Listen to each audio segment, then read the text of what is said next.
we voted for Trump because he promised while he was campaigning like a million times that when he got into office, he was going to bring down prices, bring down grocery prices. The inflation has been high ever since COVID, and he promised he would bring that down. But it's obvious to me now that that was not true. Egg prices have skyrocketed. The bird flu is killing all the birds, and he doesn't seem to be doing anything about that. He's stopping disease communications from the disease centers in America, pulled us out of the WHO. Like, how does that help anything?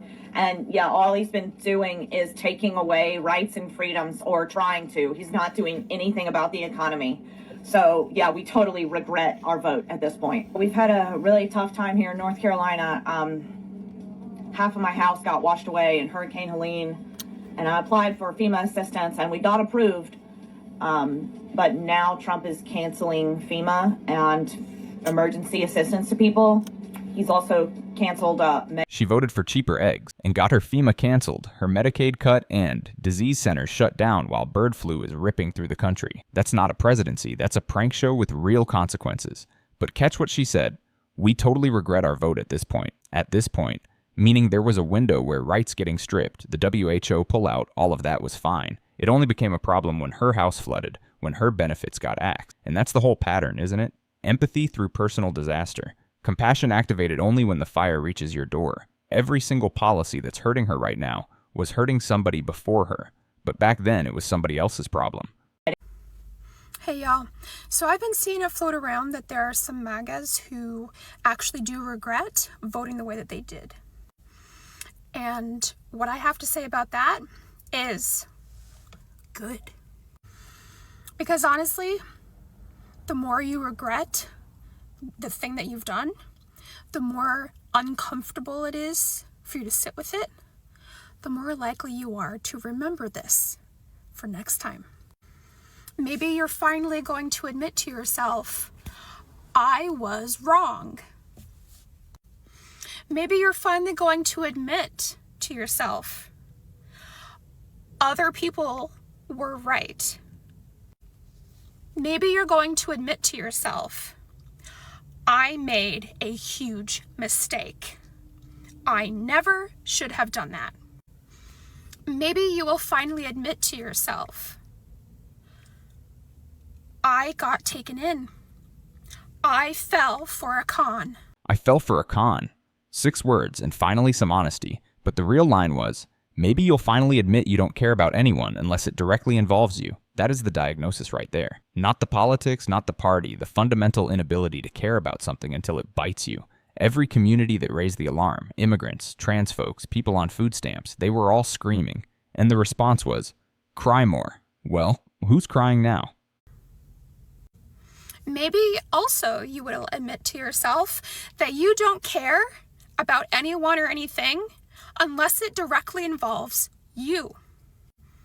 Maybe you'll finally admit that all of the people who were fighting for the cushy life that you had been living are the exact people whose lives you voted against.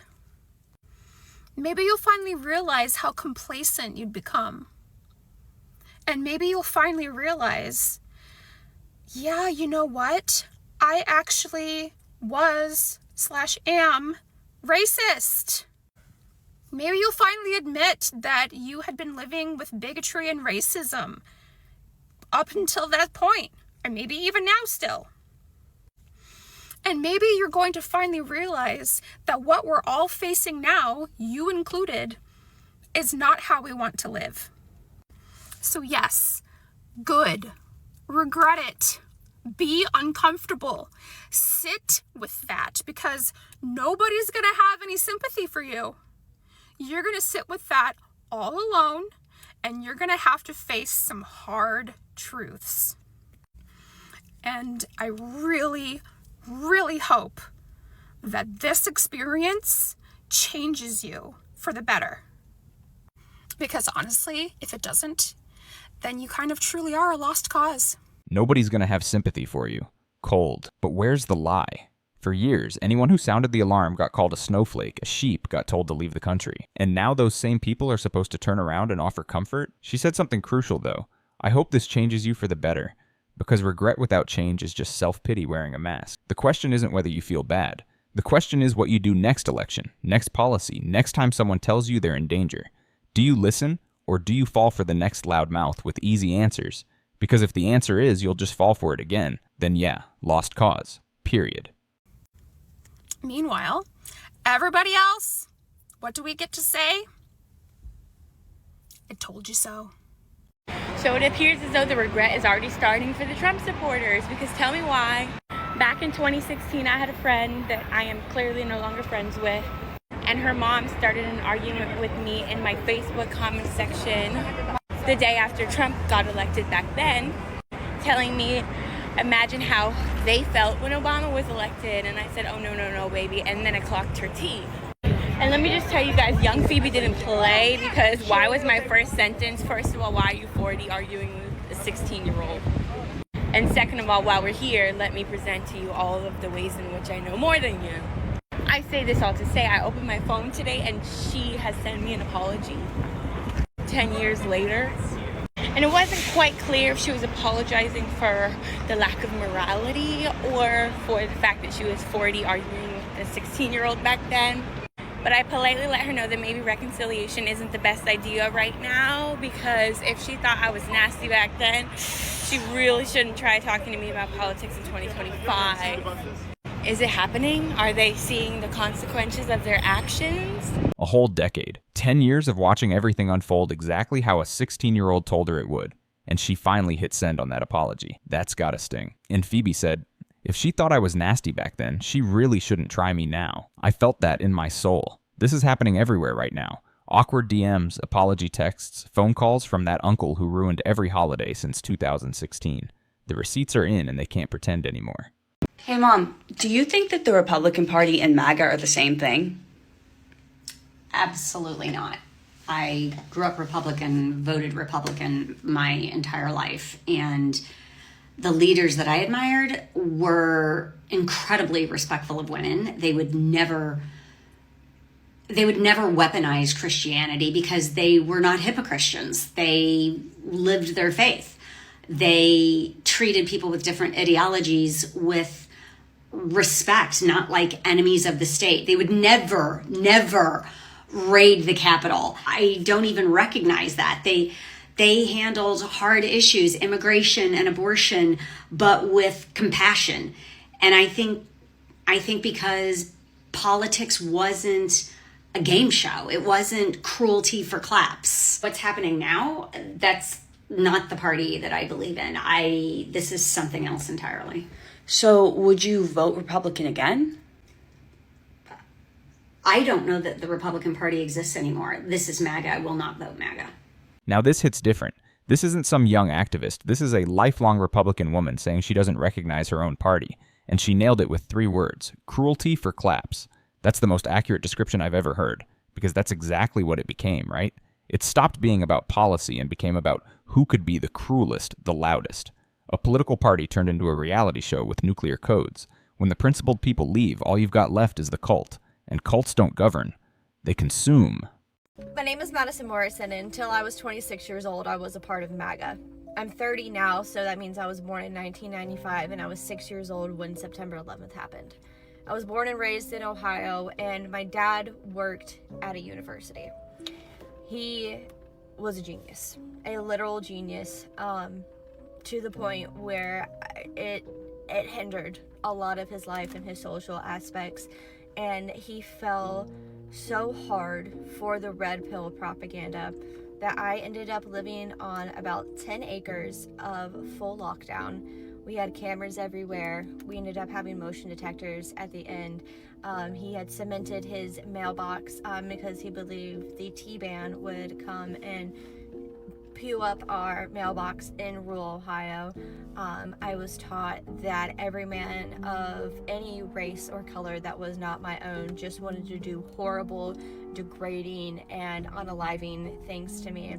I was taught that Christianity was the only way, specifically the kind of Christianity that you find in rural America. Evangelicalism was always held in my house to the highest of standard. It was always as a little girl, it was always my responsibility to make sure my body wasn't showing, to make sure my shoulders weren't causing the grown men around me to stumble. I'll never forget one time I wanted to wear this cute little top to the fair, and my dad said, no, you're going to make everybody look at you. I think I was like 8 at the time. So as somebody who grew up in that, I just held on to it very, very deep. And I actually ended up letting it go after I got sober from schmo schmain. You do with that as you will. So I don't think there's ever any debate for the fact that me getting sober and me going to therapy and me leaving the MAGA world have everything to do with one another. So when I say MAGA is not interested in the longevity of anybody who is not white or Christian, I know what I'm talking about. Listen to what Madison just described. Cameras everywhere, motion detectors, a cemented mailbox in rural Ohio, being told at 8 years old that her body was making grown men stumble. That's not politics. That's a cult with an American flag draped over it. And she connected dots most people miss. Getting sober, going to therapy, and leaving MAGA were all the same journey. Because it operates exactly like addiction. Fear, anger, superiority, repeat. You keep coming back even when it's destroying everything around you. She said MAGA isn't interested in the longevity of anyone who isn't white or Christian. And she's not guessing. She was raised inside the machine. She saw the blueprints, so next time someone says it's just about the economy, remember this woman needed literal sobriety and professional help to break free. That tells you what we're actually dealing with. Hey, to the former MAGA, the ex-MAGA, the folks who are burning their Trump hats and their, gear today because of what's going on in Iran, after you're done doing that, because I realize, it's kind of cathartic, call your Congress critter, call your, House representative and both your senators and tell them how you feel about what's going on. Be as vociferous as you can be. Send a couple emails to them while you're at it. Send a regular letter, a postcard, something. But get your voice in their ear, because they can actually do something, and they'll, if they're supposed to listen to you, we'll see if they do. But that's what you voted for them to do. So call them and tell them your opinion on this BS and everything that's going on in Iran, because, well, you didn't want this either. So I think I just failed a test. My Latino neighbor, who was one of the few people in my neighborhood to have Trump signs out, just passed by me as I was working in my front yard. And he's always very friendly. He's a very nice guy. Very sweet, nice guy. But we've never talked politics, ever, ever, ever. But I think he knows where I stand. He's not on social media, but most of our other neighbors are that he hangs out with. And he compliments me on what a hard worker I am, because I'm always working in my yard and doing projects and whatever. And then surprised me with, man, that guy in office is coming on hard. I never expected him to come on so hard for these people.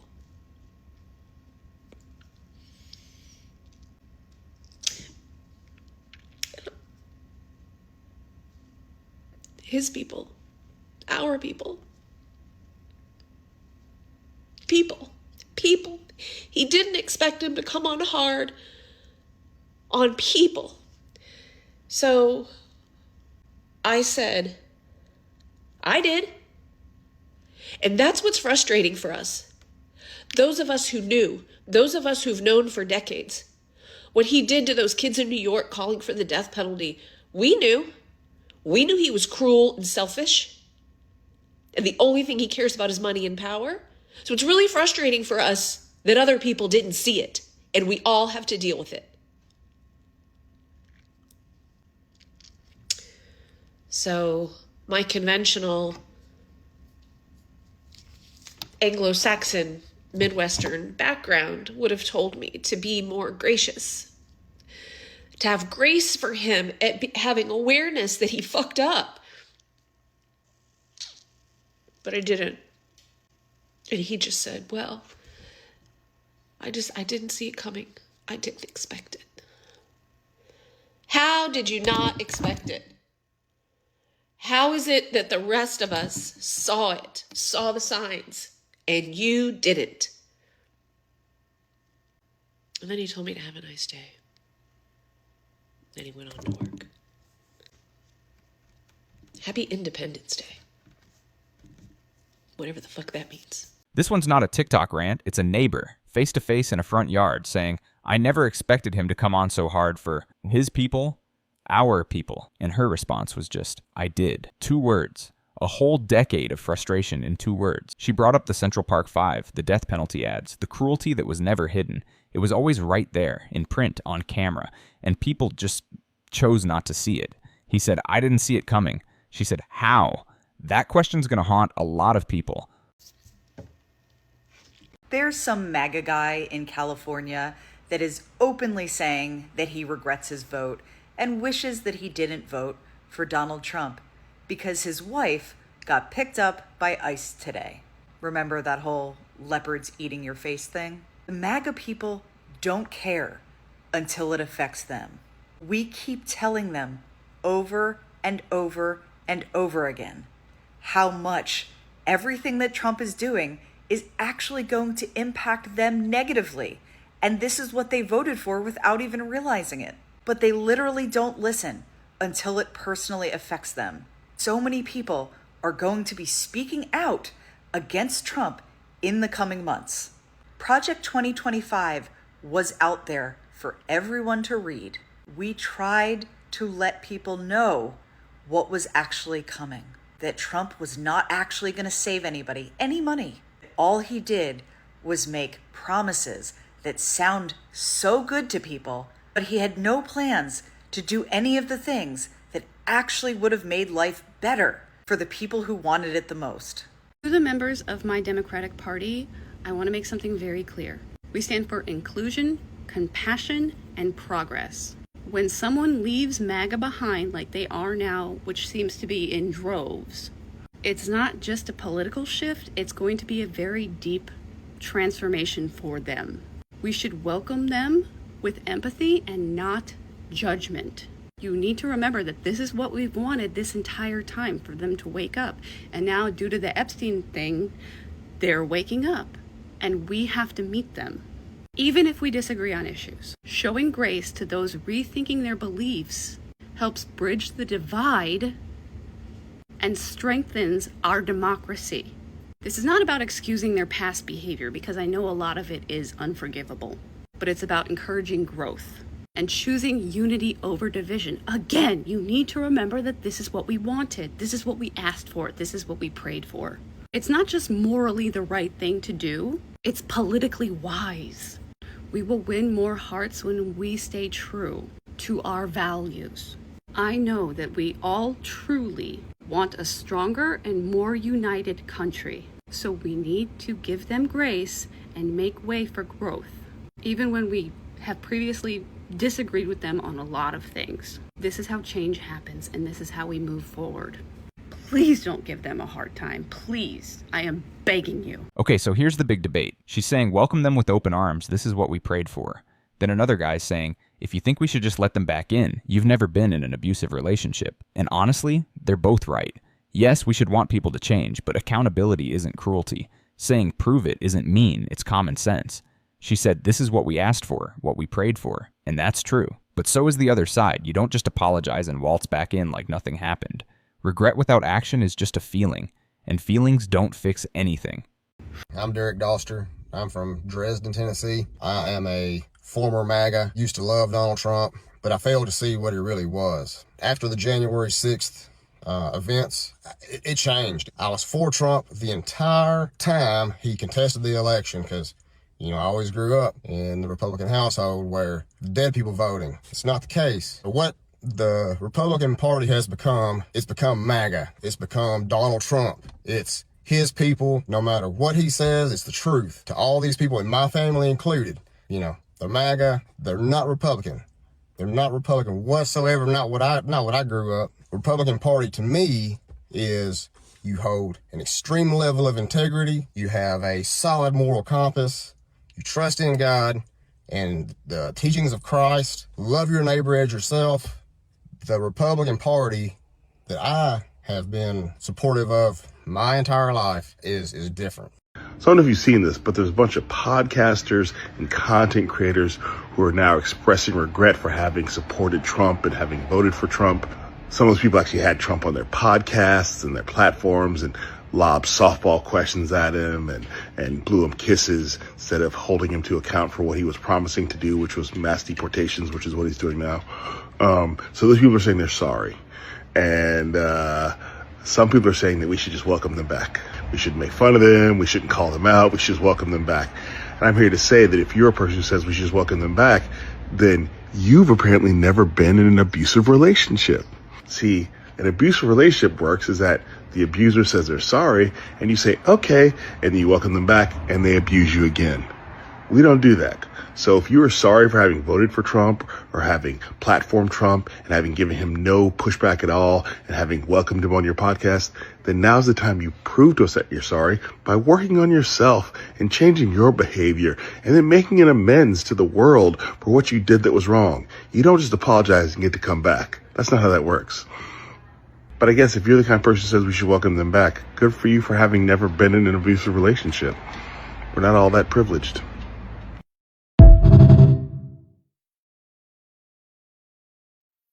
So, the saving grace is that we see this administration and its supporters fail at everything they do. Every single thing. They come in and fumble it with their full chest. Even boycotting, they can't even do that right. They don't even know how to boycott. So right now, they are boycotting Colombian and South American coffee and have opted instead to buy Italian roast. Should I tell them? I'm going to tell them. They don't grow coffee in Italy. It doesn't have the right climate. I know climate is a challenging thing for you. You don't understand how climate works. You think there's no global warming because it snows in places. They don't have the right climate to grow coffee. Places like Indonesia, Africa, and only certain parts of Africa, Jamaica, Hawaii, Central and South America, have the ideal climate to grow coffee. And so when you hear the words Italian roast, it's not a bean. It's a way of roasting the bean. Same with French roast. That's why they don't call it Italian bean. Like they call it Colombian coffee bean. French roast is a technique. Italian roast is a technique. So guess what? That Italian roast that you're drinking was purchased from a coffee grower in Colombia or South America or one of the other countries with people of color that you hate, right? They buy the bean from there, like Starbucks buys those beans, and then they roast it a certain way. And that way of roasting is called Italian or French or dark or medium. And it affects the flavor and the concentration of caffeine. I feel like this is all really difficult for you, so you may need to watch this a few times. Share it with your friends. You're really bad at what you do. You cut off your nose to spite your face. That's why I know you can't sustain this fascism. You can barely tie your shoes. And you're so reactive and impulsive, you don't take the time to research anything. So, in your effort to boycott South American and Central American, because you know where Colombia is, right? I feel like you don't. Google it. In your effort to boycott those coffees and buy more Italian roast, you've just bought Colombian beans roasted in the Italian technique. Yo, this is a masterclass in stupidity, and I need everyone to pay attention. These geniuses decided to boycott Colombian coffee, so they went and bought Italian roast, feeling real proud of themselves, supporting Europe, drinking white people coffee. Except Italian roast isn't where the coffee is from. It's how the coffee is roasted. The beans are still from Colombia, Brazil, Ethiopia. They don't grow coffee in Italy. It doesn't have the climate. You know, climate? That thing they don't believe in? This is the perfect metaphor for the entire movement. So reactive, so impulsive, they can't even Google what they're boycotting. Colombian farmers are getting paid either way, and these guys are drinking the exact same coffee with a different label, feeling like heroes. Va bene? Do you understand? All right. Keep on being stupid. It gives the rest of us hope that you don't know what you're fucking doing, and you're definitely going to fail. The pattern never changes. They don't care until it's them. They don't listen until it's too late. I'm not saying slam the door on everyone who wakes up. I'm saying make them earn it. Regret is step 1, action is step 2. Call your reps, show up, do the work. Because I'm sorry without change is just noise. Should we welcome them back or make them prove it first? Drop a comment, smash that like, subscribe to Mind Mirror, and share this with someone who needs to hear it. Peace.